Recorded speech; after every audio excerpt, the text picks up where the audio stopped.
Hello everyone, Divya's quick recipe या चॅनलमध्ये तुमचं खूप खूप स्वागत। तरी आज आपण मस्त श्रावण स्पेशल अगदी कमी साहित्यामध्ये झटपट अशी बासुंदी बनवणार आहोत। चला तर मग रेसिपीला सुरुवात करू। इथे मी एका कढईमध्ये 1 लिटर फुल फॅट असं म्हशीचं दूध घेतलं आहे। हे दूध आपण लो फ्लेम वरती छान असं उकळवून घेऊ। घरामध्ये खवा अवेलेबल नसेल अशा वेळी आपण झटपट असा खवा घरी बनवणार आहोत। इथे मी एका पॅन मध्ये तूप घेतलं आहे। तूप छान असं गरम करून घ्यायचं आहे आपल्याला।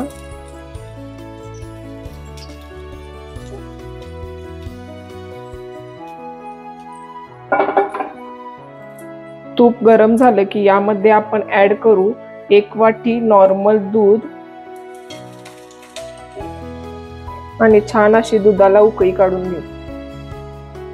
दुधाला छान अशी उकळी आली आहे।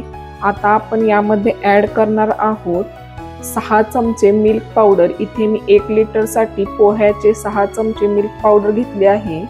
ही संपूर्ण मिल्क पावडर आपण यामध्ये ऍड करू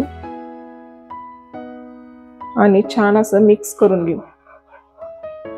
तुम्ही कोणत्याही कंपनीची मिल्क पावडर वापरू शकता।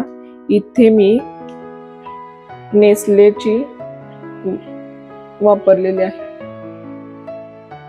इथे मी नेस्लेची दूध पावडर वापरली आहे। तुम्ही कोणत्याही कंपनीची वापरू शकता। सतत हलवत आपल्याला मीडियम गॅस वरती याचा खवा बनवून घ्यायचा आहे।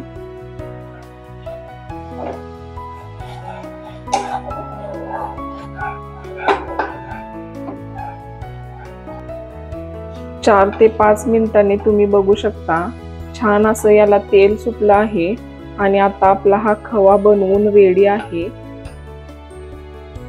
आता आपण कॅरेमल बनवून घेऊ। इथे मी एका पॅन मध्ये ऍड करत आहे 1 चमचा तूप। तूप थोडंसं आपलं मेल्ट झालं की यामध्ये आपण ऍड करणार आहोत 1 वाटी साखर। 1 लिटर दुधासाठी मी 1 वाटी साखर वापरत आहे। छान अशी सगळीकडून आपल्याला पसरवून टाकायची आहे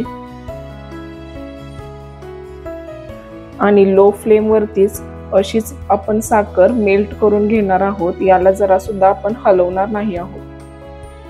तुम्ही बघू शकता लो फ्लेम वरती छान अशी संपूर्ण साखर आपली मेल्ट झाली आहे।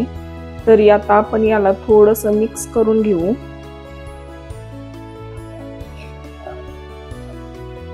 मस्त असं कॅरेमल आपलं रेडी आहे।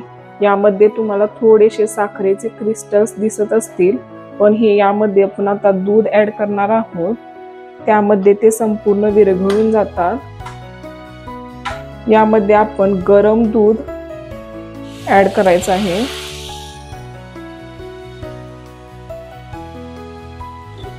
आणि छान असं मिक्स करून घ्यायचं।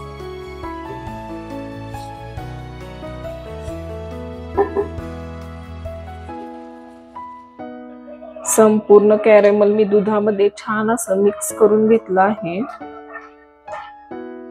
7 ते 8 मिनिट लो फ्लेम वरती दूध आपलं छान असं आटलं आहे। तर यातलंच मी थोडं दूध कॅरेमल साठी यूज केलं आहे।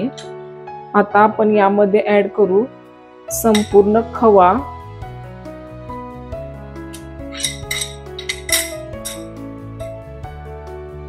एक चमचा वेलची पावडर। छान असं आता आपण मिक्स करून घेऊ।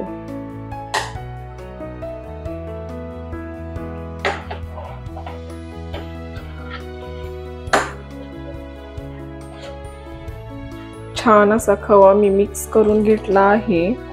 तर आता यामध्ये आपण ऍड करू तयार करून घेतलेलं संपूर्ण कॅरेमल आणि मिक्स करून घेऊ।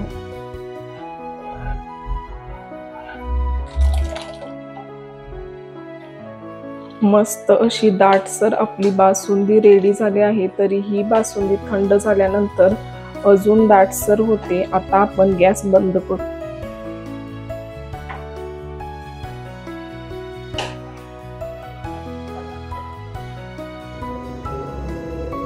2 ते 3 तास मी बासुंदी छान अशी डीप फ्रीजरला सेट करून घेतली आहे। तुम्ही बघू शकता मस्त अशी जशी बाजारातून आपण विकत आणतो तशीच आपली बासुंदी ही रेडी झाली आहे। तुम्ही सुद्धा ही रेसिपी नक्की ट्राय करा।